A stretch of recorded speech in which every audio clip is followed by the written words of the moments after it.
We've talked about the best tip for buyers, and that is seek out a mentor, seek out somebody in that space or somebody that has been there and done that, because there are remarkable entrepreneurs out there that they just don't know where to start. They don't know where to go. They don't know who to talk to, or they have an idea. I have found that LinkedIn is one of the greatest tools when it comes to just reaching out to people that I don't even know and just saying, hey, you've got a remarkable resume. I'd love to take you out to lunch sometime. And so many times people are like, yeah, I mean, I'm busy, but I'll make time. Love to meet you. So from that buying standpoint, it is so incredibly important to have somebody in your corner. We didn't even go down the path of talking about having a partner in that acquisition with you and the complexities that exist there. And sometimes that makes sense and sometimes it doesn't. A whole nother conversation for another time. Welcome to the How to Buy or Sell a Business Successfully podcast. The concepts discussed in this podcast are for informational purposes only. No attorney-client relationship is intended or formed by this podcast. No legal advice is intended in the substance of this podcast. Feel free to check out our website, www.goforemanlaw.com. Enjoy the show and welcome your hosts, Jake Wayman and Sam Foreman. All right, welcome back to How to Buy and Sell a Business Successfully podcast. My name is Jake Wayman. My wife and I are the proud owners of the Orange Theory Fitness franchises here in Wichita, Kansas. I also serve as a fractional business development executive for a couple companies. One is an investment bank out of Oklahoma City called Infinity Capital, and also work with my family's company, Citywide Facility Solutions. Best thing going on in my life right now is my son. He has gotten really into like Wii. He's a 4-year-old and we got a Wii, old school Wii, and we just got a Super Mario Brothers like game, and this kid just loves to play it. He dies all the time in this game, but he has a blast doing it, and it's just so much fun to watch him. He's like, every time I come home, he's like, Dad, play games. And so that's been a lot of fun to do that with them. But I'm joined by my amazing co-host for the 55th time, I think, so far. We're getting close, man. We're getting We're almost to 50 episodes. Awesome, but with Sam Foreman. Yeah. I'm Sam Foreman, founder of Foreman Law. One of the best things in my life right now, I'll riff on that sort of example. 3-year-old likes to get up super early, like between 5:30 and 6 every morning, sometimes earlier than that. Comes over and he's like, Dad, come play with me. And he's like touching his lap in my face and stuff like that. So it's over. Like as soon as he's up, the day is on. Doesn't matter how late I was working the night before. Oh yeah, it's go time. But I love that he still wants to play with me, and that's a great time. We're joined today by Stephen Owens, serial entrepreneur, experienced business buyer, and we're just grateful to have you here today. Tell us a little bit more about yourself and what's one of the best things going on in your life right now. Well, there's a lot of great things going on in my life right now, but my son is coming home to play, and he's 20, and we need to work on his truck in the barn, and so we have plans tomorrow night to do that. Well, that's good. And that's a great thing, right? Yeah. Grown-up kids want to come back. Exactly. Thankfully, so my name's Stephen Owens. I am a business owner, Kansan, and also serve as a state senator for the 31st Senate District. And so balancing Senate legislative responsibilities with family responsibilities, with business responsibilities is oftentimes a juggle. And so a lot to talk about there. I look forward to that conversation. I will say the best thing going on in my life right now is right before I came here, I got to hold my 4-month-old grandson, Mason. Oh, and that's awesome. Mason is an absolute just doll. Beautiful blue eyes, great kid. I am so blessed to have 3 amazing children and 3 amazing grandchildren. And they all like me.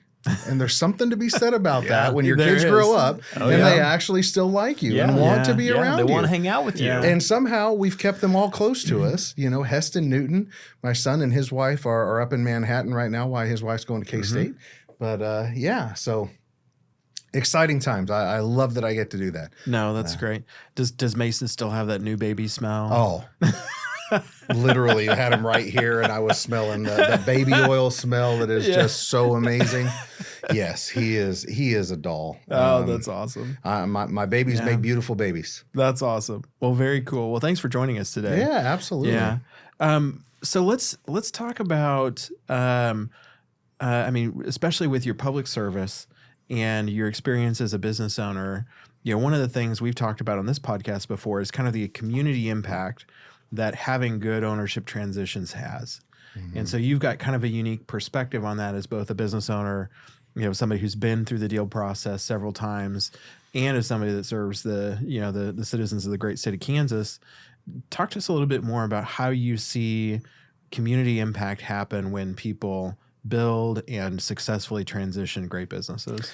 I consider it truly the honor of my life that I get to spend what equates to about 60 to 70% of my professional time in service in the legislature. And I vice chair the Commerce Committee as one of my assignments. And so all things business, I'm constantly trying to make Kansas a better environment for businesses, for companies, and then, of course, for families who want to locate here. And seeing so many great businesses. So I live in Heston. Heston is a phenomenal community just north of Wichita. But there are two businesses there that started out as family businesses. One is XL Industries. They patented, of course, the zero-turn lawnmower back in the 60s.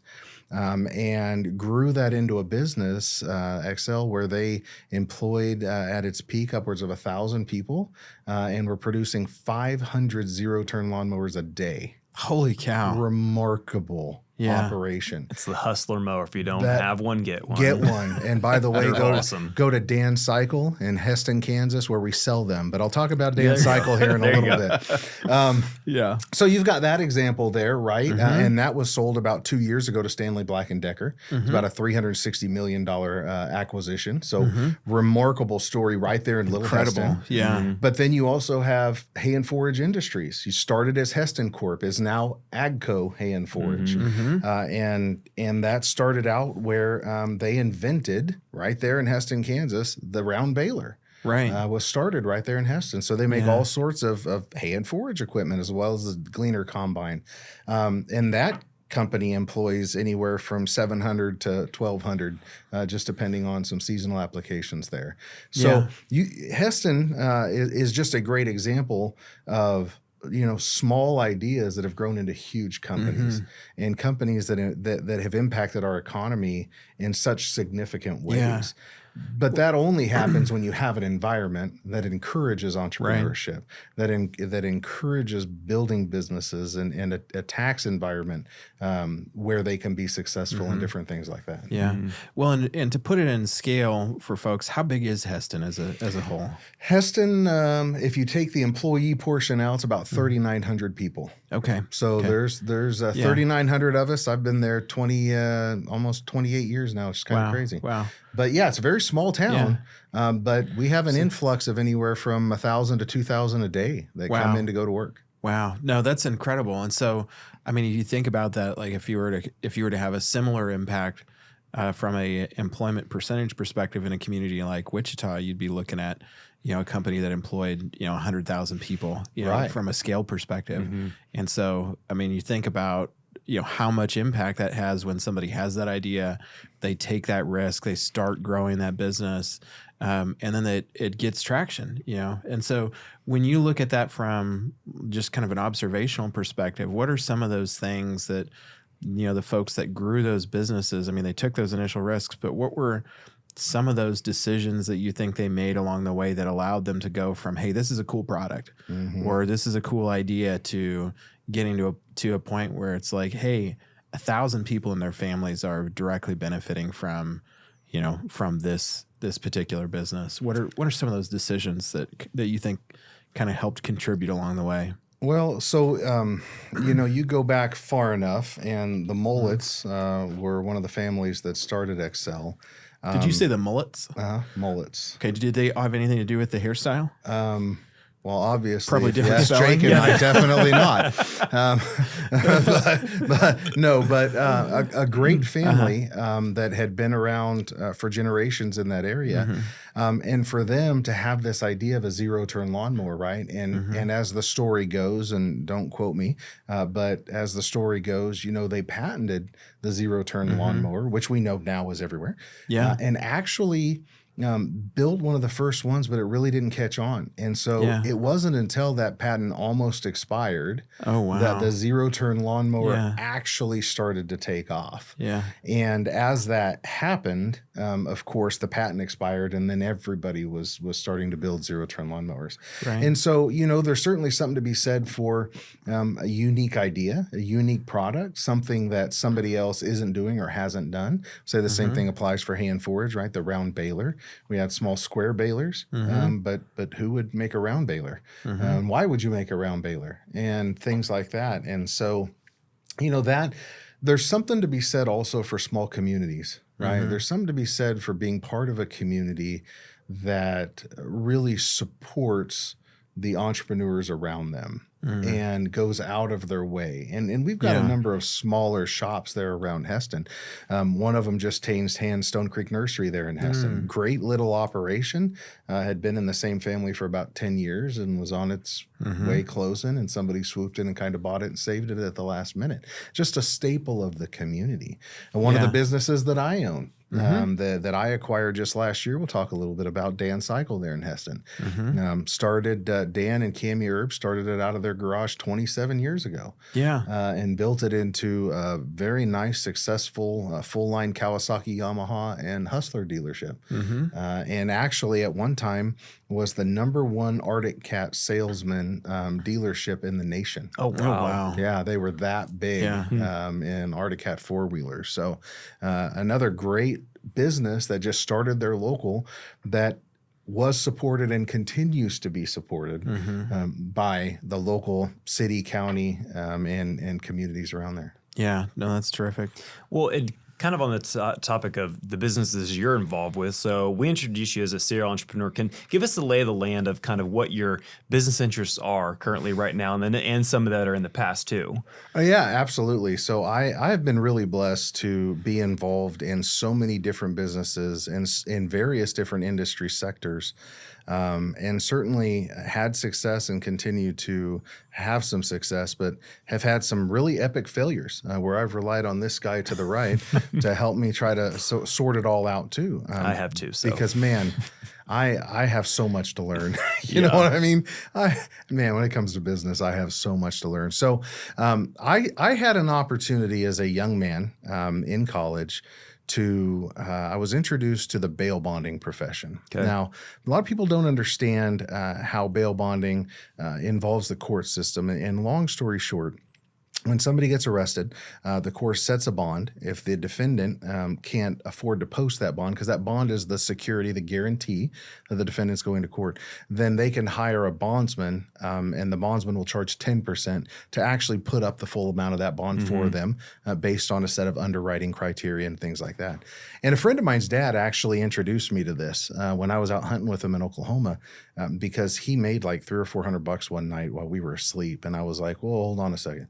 You made like $400 last night in the 5 hours that I was asleep. And here I am, this 20-year-old, just graduated college with $100,000 in student loans. And I'm sitting here trying to figure out how can I make more money and not inconvenience my family, right? And so he introduced me to this idea, and I come to understand its importance within the criminal justice system, how it relieves the burden on the taxpayer from people being in jail. It relieves the burden on law enforcement from them having to keep track of people or chase people down with warrants. And so I was really blessed to get involved in that early and have built that out to a large general agency. We're all a licensed insurance agency, and I've got about 40 employees across the state, employees or agents across the state that write bail for our company and manage tens of thousands of defendants every day and make sure that they go to court and make sure that they fulfill their pretrial duties. So as a result, that company grew. I didn't get a weekend off for 10 years. As a matter of fact, I didn't get a regular paycheck for 13 years. It was kind of a cool transition when I was finally able to tell my wife that generally around the first of the month, we're actually going to have a regular paycheck. Yeah. Because for 10 years, all my wife knew is, here's a couple $100 to go to the grocery store, or, oh, you need, $1,200 to make the house payment, or whatever. And there were times we literally would pray together. We would pray for what will be called manna from heaven, because there were a number of years there when I took my business full time that it was that tight. And back then, you actually could get some groceries at the grocery store for $20. Yeah, you can't get much nowadays for $20. Milk and eggs. That's exactly right. Milk and egg. Egg. That's right. Just one. So anyway, that company was able to be built, and as a result of kind of that entrepreneurial spirit that I developed, I went on to get involved in many different businesses. I've been involved in, we had a cool mobile application at one time, myself and a partner named Carlos Fernandez, a great man that built the Page Out application, which was a volunteer fire and EMS on-call notification system that we actually went on to sell. I have been in the firearms world. I had my FFL at one time. I've owned plumbing companies. I've owned construction companies. I've owned home building companies. Right now, I currently have basically 4 main companies is what I have right now. And if it wasn't for the remarkable operators that I have operating those companies, I wouldn't get to do what I get to do. And I think we'll talk about that a little bit, because without the right people in the right places, it just doesn't work. Yeah. Right. Yeah. And so my bonding company, I have a remarkable operations manager and office manager that do remarkable work. But there's something really remarkable about my operations manager. He never graduated high school. So think about that. Would you ever meet somebody who never graduated high school and think that guy could run my company one day? No, it's been a remarkable story. But my operations manager, JC, has been with me 21 years now, and is just an integral part of our team, and manages that company for me. As I mentioned, I have Dan Cycle. Acquired that last year thanks to this guy's help. Acquired that from Dan and Cami Erb. So full line Kawasaki, Yamaha, Arctic Cat, and Hustler dealer right there on the interstate in Heston. You can't hardly miss it if you drive up north right on the interstate, which has been a great company. I've also been investing in real estate for the better part of 15 years.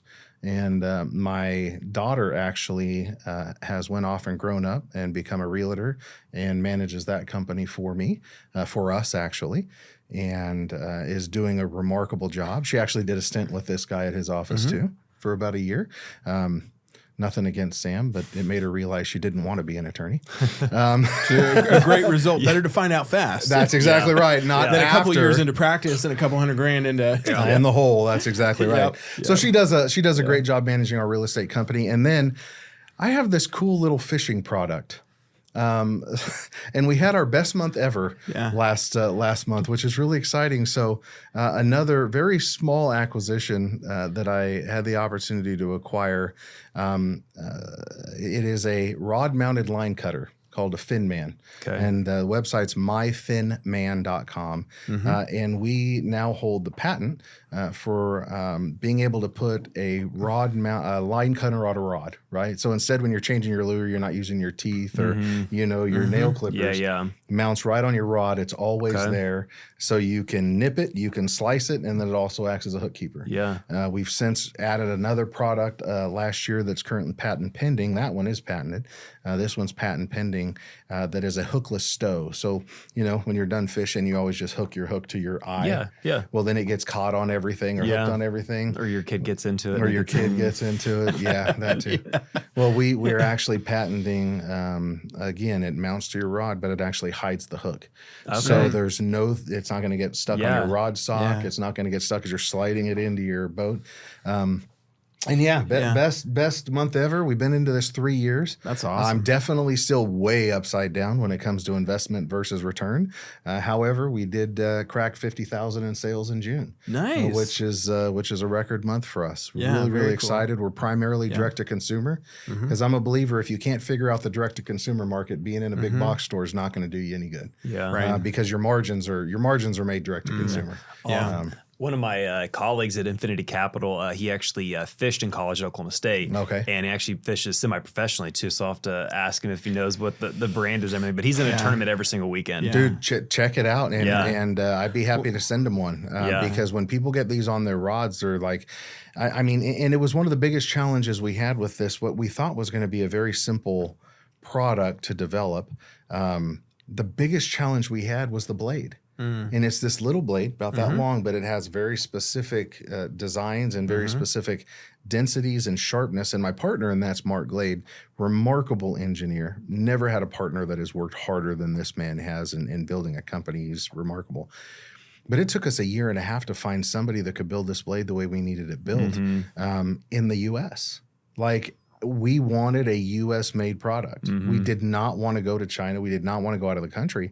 However, blade makers in this country are just so hard to find, especially for a startup, right? Yeah. Now we're up to the point where we're ordering 10,000 blades at a time, and you get a whole lot more interest then. Yeah. But when we're just trying to figure out, and we went all around Wichita, we talked to so many companies, so many different, startup outfits and things like that, just trying to find somebody and couldn't. So anyway, we do manufacture the whole of it.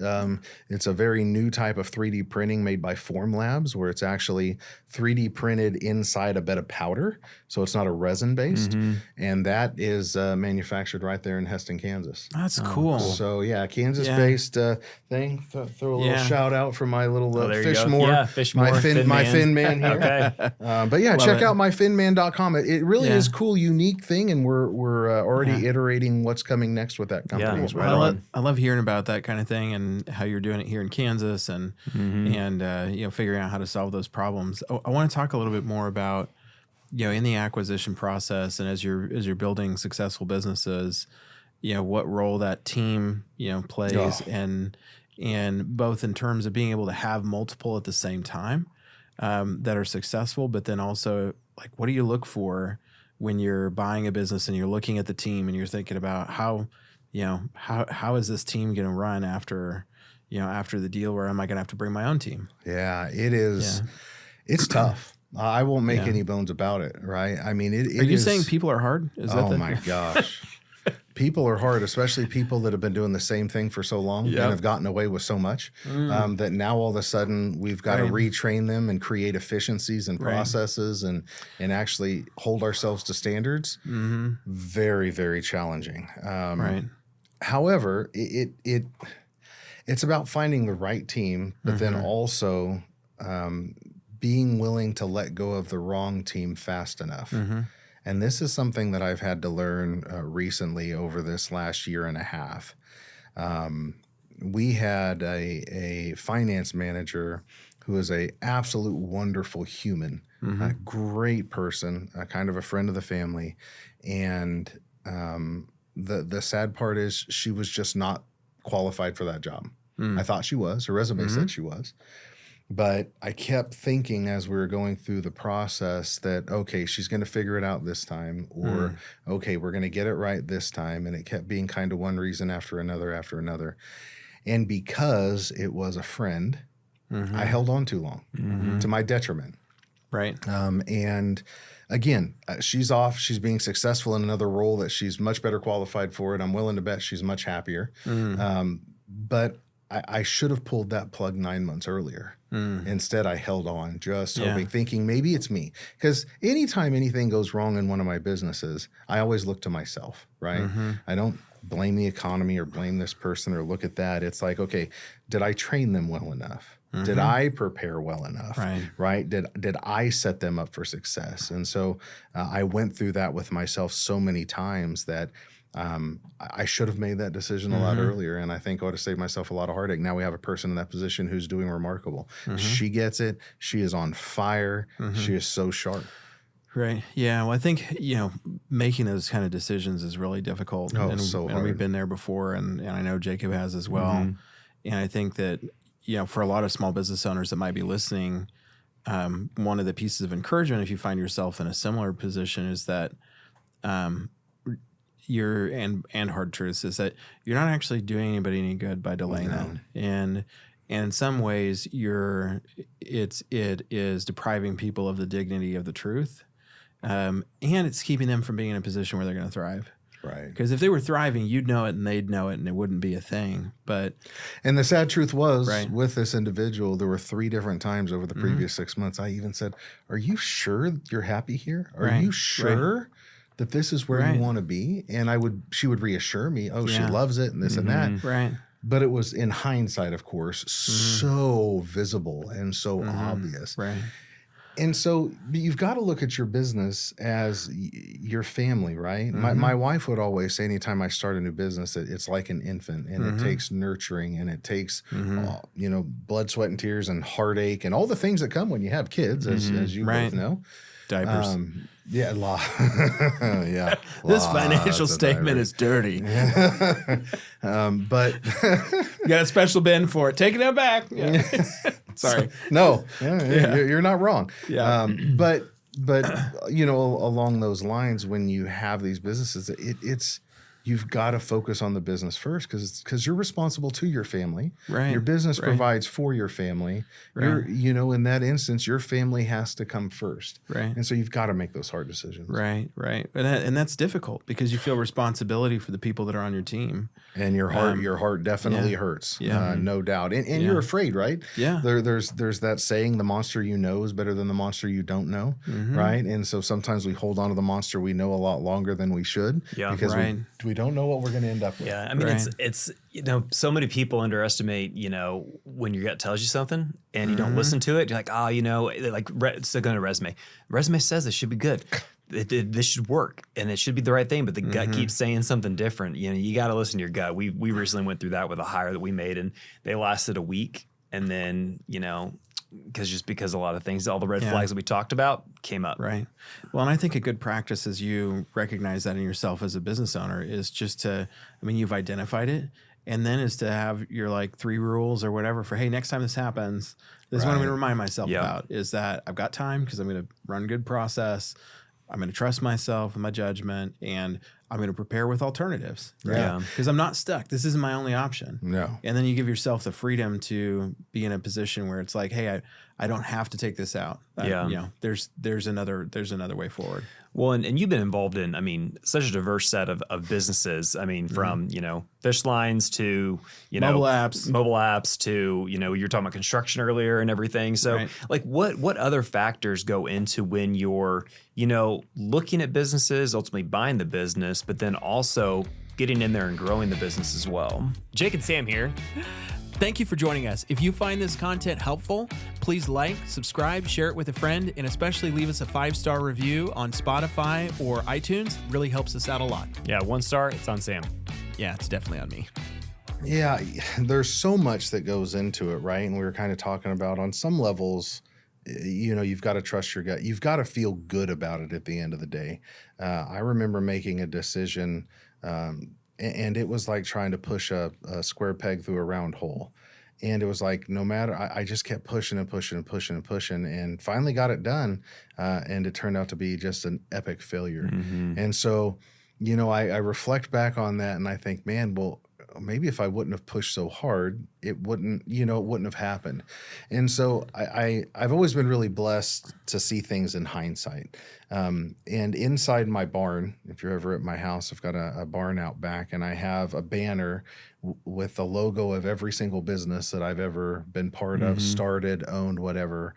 It's kind of my wallpaper in my barn, because I can look at each one of those and I can say, this is what I could have done different. This is what I should have done different. For example, the opportunity to buy a company in Utah. And part of the reason that I ultimately decided to buy this is because I had a fantastic operator that ran a company that I had here. We dealt in electronic monitoring bracelets. We had an operation that was in Kansas and Arkansas, and we managed 300 or 400 electronic bracelets for the courts. At any given time, I think we got up to 600 or 700 at one point. And he needed to move home to be closer to family. I ended up selling that company. And I was chatting with him later, a year or two later, and it's like, man, you know what? We really did some great things in a short period of time. We ought to look at the opportunity to buy a company in in Utah, see about having you run something out there. So that started us down a journey. And what a journey it was, because we ended up buying, of all things, a plumbing company. And you say, well, why'd you buy a plumbing company? Well, we bought a plumbing company because it was making some serious money, right? People, certain things you're always going to need. Yeah. Plumber, HVAC guy, Yep. electrician, right? You're always going to need those people. And so our thought was, we're buying into this kind of utility space that is always going to have demand, right? There's always going to be demand. People are always going to be calling you no matter what comes. Well, I think in 2 months, I make my last payment on that failed business because there was a good portion of it that was owner financed. Now I'm a man of my word. I'm going to fulfill my obligations, even if it hurts me. But I look back at that and I say, okay, well, what went wrong? I had what I felt was a great operator in an industry that was always going to have demand. Well, what went wrong? Well, I can tell you what went wrong is I put an operator that could manage a company, but not somebody that knew plumbing to manage a plumbing company. Yeah. And so, again, something I didn't think about, right? I'm thinking about just the management aspect, the KPIs and all of these other things, and not taking into consideration, man, what I should have looked for is somebody that carried a master plumbing license that really understood it, but then had this skill set as well to run it. And so, unfortunately, as time passed, COVID happened, new home sales went down the tank in Utah, and the market got really tight. Things slowed down for our company, and our master plumber said, later. Well, now we're stuck owning a plumbing company without any license. With no master plumber. Yeah, because you have to have a master plumber to get a license. Yeah. Right?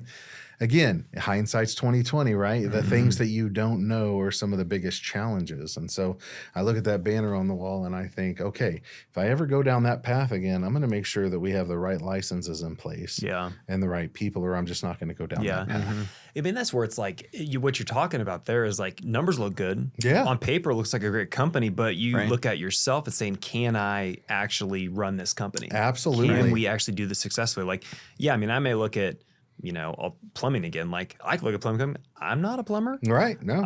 I mean, I can plunge a toilet. Yeah. But I don't have the license to be able to go install it. Yeah. Or anything. Yeah. So Yeah. My kids are really good at plugging toilets for some reason. We go through a lot of toilet paper in our house.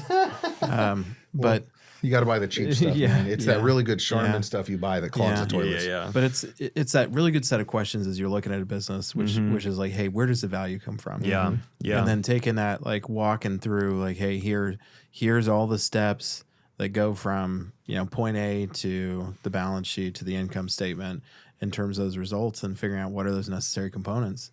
And when you have those team members that are transitioning out, like a founder, owner operator, and looking at, hey, what do they have that allows them to create that, and then what am I bringing in that's going to replace that, that's going to augment that?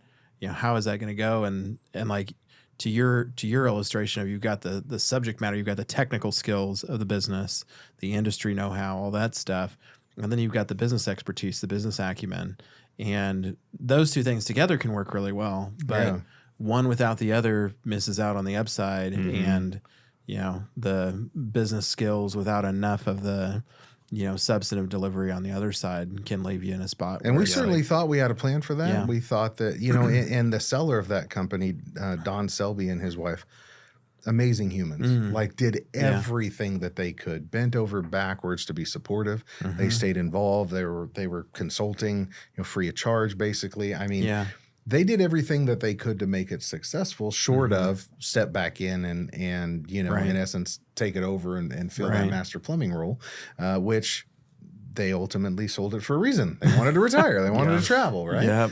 And so, that's just one lesson. I would say, another important lesson is find somebody in that industry that you can glean information from, right? You would be amazed, and I think you guys know this, but you would be amazed when you start asking people how big your network really is. Because I can't tell you the number of times I've called Sam and said, hey, do you know somebody that does, or do you know somebody that has experience with? and he can point me in a direction that leads me down a path to where I can find a mentor, because most people that are successful in business love nothing more than being able to impart wisdom on people and helping them be successful. I mean, it's like, what is the little quotes, like your net worth is your net, or your network, or something like that. Is your net worth. Yeah. I mean, it's like, it's so critical. I mean, that's, again, that's when, anytime I'm, going through a due diligence process, I mean, you go search those people out. Yeah. And they're willing to instill a lot of knowledge and wisdom with you, because, it's Kansas. People will sit down with you for a cup of coffee all day long. Absolutely. I'm the same way. I love it nothing more than having a young entrepreneur that wants to talk business. Now, I'm a little bit different because I make them read a book first. And I tell them, this is how that starts. I will help you as much as I can. I will share anything else I can. But you've got to be willing to put out a little bit of effort first. So what's the top, 3 books that you recommend? So the first one, and this I make everybody read, is Rich Dad, Poor Dad by Robert Kiyosaki. I made my kids read it, and it changes your mindset on how you think about money. And it does it. It's at a teenage reading level. Like, it is so simple. So grown adults down to anybody else, and I carry 8 or 10 copies at my office because people want to come talk business. They want advice. I'm like, excellent, happy to. This book will literally, you sit down, it'll take you a couple hours to read because it's big type, whatever. But it just helps you understand the difference between the mindset of having your money make money and how that works. So that's a huge one. Another one that I love, again, is an iconic classic, How to Win Friends and Influence People, right? Again, you just start thinking about people and interactions on such a different level. I like the quote, you don't know what you don't know. And man, I don't know a lot, let me tell you. But when you read, I mean, you think about it, for $20 or $30, whatever, somebody is imparting years worth of wisdom, and you're paying a measly $20 or $30 for it, right? I mean, how remarkable is that? In my mind, it's incredible, right? And I hope they're all incredibly successful and sell millions of books. But you think about that knowledge and how much it would take for you to reinvent that wheel or recreate those experiences to learn that lesson when you can just give somebody a $20 or $30 and read a book. Well, I mean, that's a great example or a great segue when looking at the business buying process.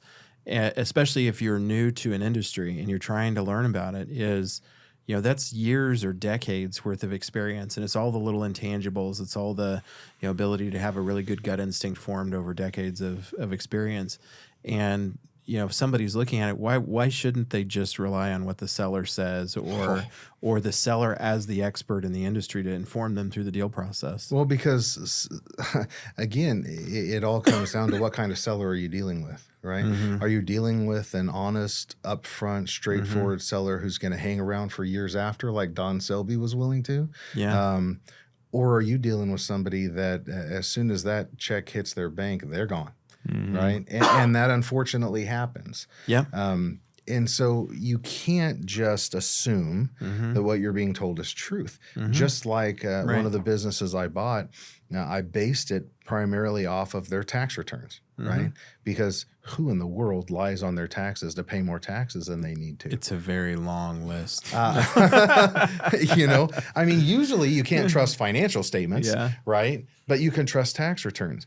Well, in this instance, the seller really didn't keep books. They kept spreadsheets, and they did their taxes based on spreadsheets.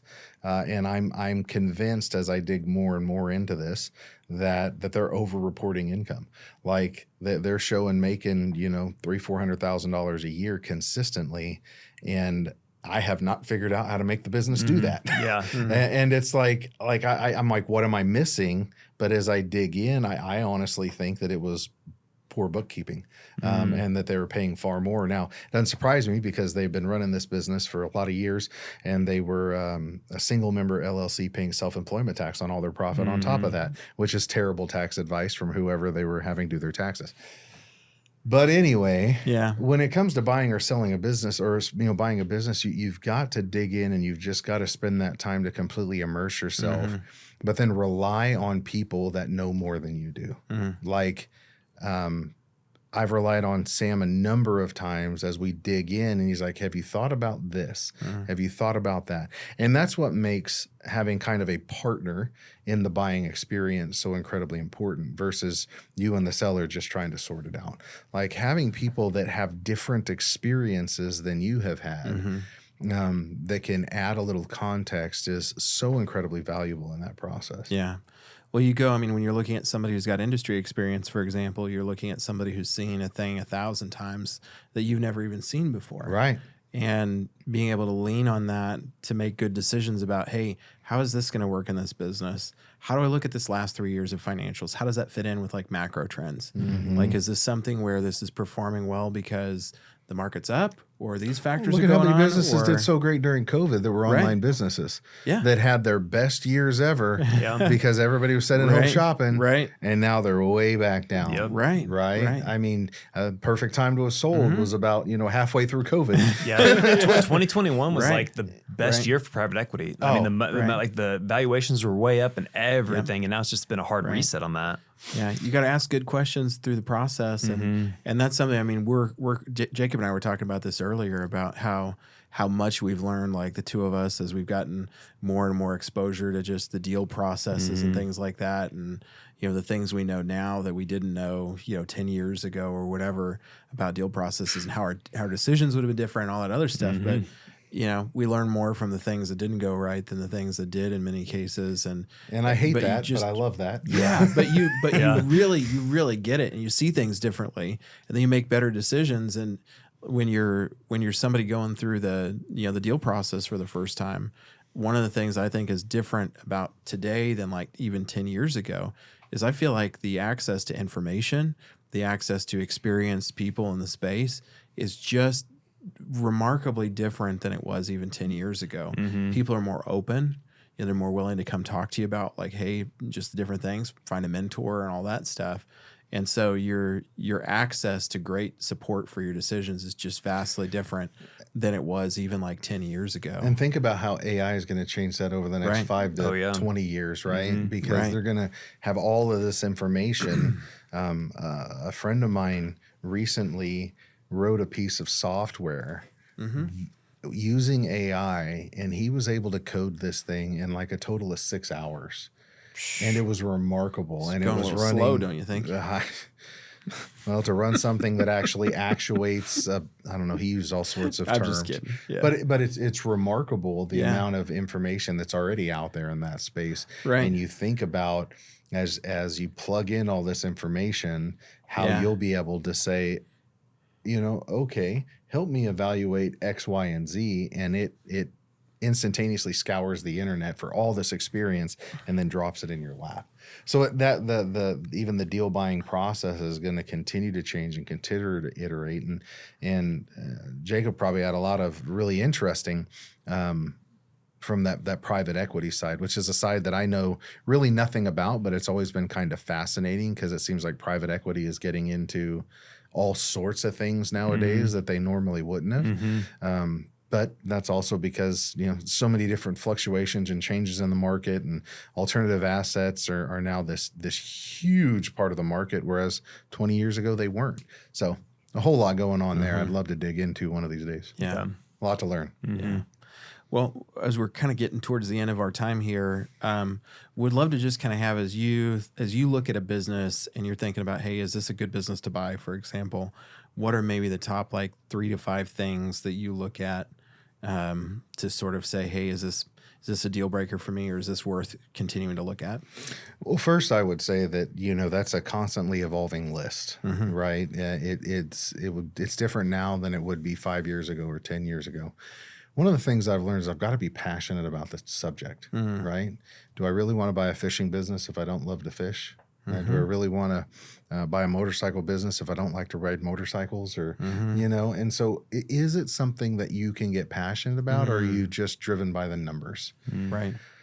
The other thing, looking at the numbers is incredibly important to me. So Yeah. I got my education in accounting, and I worked for a CPA firm for 3 years before I took my first business full time. And some of the best experience in the world, because I learned to see and understand financial statements in a way that they literally talk to me. And I think that there's a lot of people out there that could be wonderful operators, but they don't know the first thing about a balance sheet or a P&L and what all those numbers mean, right? I know that bottom one on a P&L says I made money or I lost money, but beyond that. And so really digging in and understanding those financials and trying to see the trends and what makes sense and what doesn't. Like that number is so different than last year. What happened there? Yeah. And ensuring that the seller can answer that question, Yes. right? Don't just say, yeah, I don't know. Well, no, you need to know, right? Because what if it goes the other way, Yeah. or what if Yeah. whatever Trust but happens? verify. How Exactly do I it. repeat that performance, or how do I not repeat Yeah. that performance? Yeah. That's exactly right. Yeah. So digging in, and then also figuring out how to evaluate the people. So it's one of the biggest challenges in any transition, right? Because the seller doesn't want his employees to know that he's thinking about selling oftentimes. But the buyer really wants to know what kind of employees he's getting and to see whether they're going to stick around and how good they are at their jobs, and what that looks like. And so you've got to figure out a way, and whether that is when I bought Dan's Cycle, I would go in and I would be the secret shopper nobody knew about, right? Or you send in your friend if somebody knows who you are. And you say, I want you to walk in there, and I did this, and I want you to express interest in that lawnmower, and I want you to detail that experience from the beginning to the end, right? Because I'm not only looking at the employees and evaluating them, I'm also looking at, okay, what can we do better, right? So as I'm looking at those numbers, so employees are number 3. The fourth really is, where can I add value, right? Because I'm not one that just wants to acquire it and then just keep it going at that same level. Like, it's all about growth. Where can we add value? Where can we create systems, processes, efficiencies? And that could be as simple as computers and software, or it could be an entire program on customer service, or it could be adding new products, or it could be, whatever. Where can I add value in this organization to make it do better than it's already doing? So those are just a few of the things that when I'm, really digging in and starting the process that I am looking at. And if I don't know, man, reach out to somebody. Your network is bigger than you realize it is. If you don't know how to understand that financial statement, you can find somebody who knows somebody that'll help you understand it. And I think the final point there is, don't be afraid to ask. Absolutely. There's no stupid question. And I think so many people get, so headstrong that they think, I don't want to let people know that I don't know this. Right. It's okay. Right. You're going to save yourself from a lot of failure, a lot of heartache if you don't do that. And I know that I've learned that the hard way, because I felt like it was like, I don't want somebody to see my dirty laundry, to see that I did something wrong, However, you know what? We're all human, right? Yeah. We all make mistakes. And so we are our own worst judge and our own worst critics. And so, you're 100% right. Don't be afraid to reach out, find a mentor in that space, ask the questions, reach out to the organizations like Nexus or some of these other entrepreneurial organizations that are out there, really just trying to help people get off the ground and sort through some of these things. Because there's remarkable people out there that dedicate their life to service because they've been successful and they want nothing more than for you to be successful. One of my mentors, he's an 85-year-old ex-entrepreneur that was involved at Pizza Hut corporate, involved at Rent-A-Center corporate, became a Rent-A-Center franchisee, all the above. And like that man instills so much wisdom into me, even he's been retired for, 20 plus years. And just listening to the things and just the questions that I need to ask. And a lot of it, the last time we were together, it was like more about, he's like, when's the last time you prayed? And I'm like, I kind of looked at him. He's like, no. Like, you plan and then you pray. You need to flip that. You need to flip that on its head, and everything. And that was just, he really asked me the hard questions and really digs in deep. And, it's sometimes like, you need to hear that stuff. Yeah. And I think I know who you're talking about. And if it is the same person, he's now at a point where he's an incredible philanthropist, right? And what a great blessing it is as you receive success to then just be able to give it back and pour that back into your community, and how remarkable that is. And that's something that I count myself one of the most blessed people in the world to be where I'm at in life and to be able to spend as much time as I am serving people, even though you catch all sorts of crap. And there are the days that I ask myself, why do I subject myself to this? But it's because I try to be the change that I want to see. Yeah. So Yeah. No, that's great. Yeah, I mean, I will say from just your service to the state on the Senate, I mean, nobody has to do that. No, but that's you've right. experienced it as an entrepreneur, as a business owner, to know that impact can be made there. I mean, huge. my grandfather served for 25 years in the state house, and it's Awesome. like, and it's one of those things that just he knew why he was there. Didn't have to be. No, and I've known that. I know that God has led my path to being there, and only God knows what the future holds for me. Yeah. Right. Yeah. And so I constantly try to listen to Him and His guidance, and just so I can clear the air. No, I'm not running for governor. Okay. Not this year. Oh, anyway. man, doggone it. I thought Sorry. we were going to have a big announcement at the end. Yeah. Negative Ghost Rider. Not happening. Yeah. Well, I mean, on that vein though of like being willing to put in the work when you know what the payoff is. You know, I think that we talk a lot about like purpose and direction and being clear on that. I mean, because when you buy a business or you grow a business, I mean, that is a huge investment. Not just monetarily. You're putting a lot of your time, you're putting a lot of your talent, your creativity, your blood, sweat, and tears. But, especially for those of us that have families, you are pulling and pushing your family through all of that as well. And you've got to know what the payoff is. You've got to know why it's important, or you're never going to be able to get across the finish line by putting in the time and the treasure and the talent that it takes to get there. But I would also say you've also got to know when to call it. Yes. Okay, because I have seen people that I've cared about deeply that have sunk themselves and their family chasing, that success that they hope for, but they chase it and chase it and chase it, and it's elusive. Maybe they're doing just enough to get by, and it's like, Right. man, there comes a time you've got to know when to say, okay. Right. Enough is enough. I'm not going to go bankrupt over this. I'm not going to lose my family over this. Mm-hmm. And there's a balance, right? Yeah. Because I'm all about the grind. I'm all about pushing. I'm all about the 18-hour days and pushing as hard as I can. Sure. But there's a point where you have to say, Right. okay, I've got to call it. I mean, another plug for mentorship and reaching out and knowing people that have the wisdom and the experience and the perspective, and that you're able to have that kind of vulnerability with, who's going to know your story, know it matters to you enough to be able to kind of chime in at that spot of like, I see you putting in the time, but I don't see where the payoff is. Right. Like, it's time to capture the learning asset and leverage it onto something else. It's time this doesn't align anymore.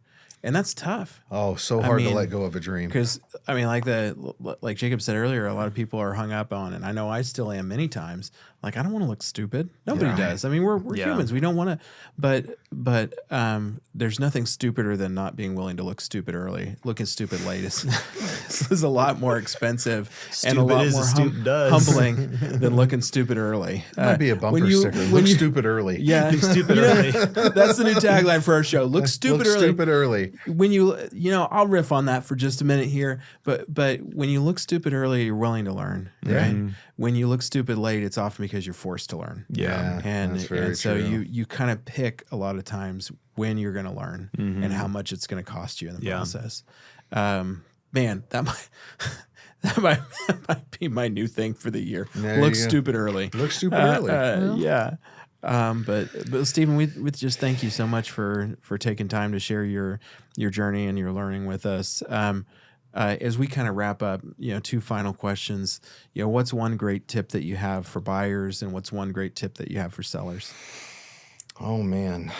Yeah. Probably, and we've talked about the best tip for buyers, and that is seek out a mentor, seek out somebody in that space or somebody that has been there and done that, because there are remarkable entrepreneurs out there that they just don't know where to start. They don't know where to go. They don't know who to talk to, or they have an idea.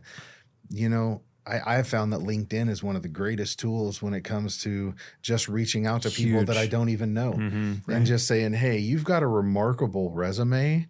I'd love to take you out to lunch sometime. And so many times people are like, yeah, I mean, I'm busy, but I'll make time. Love to meet you.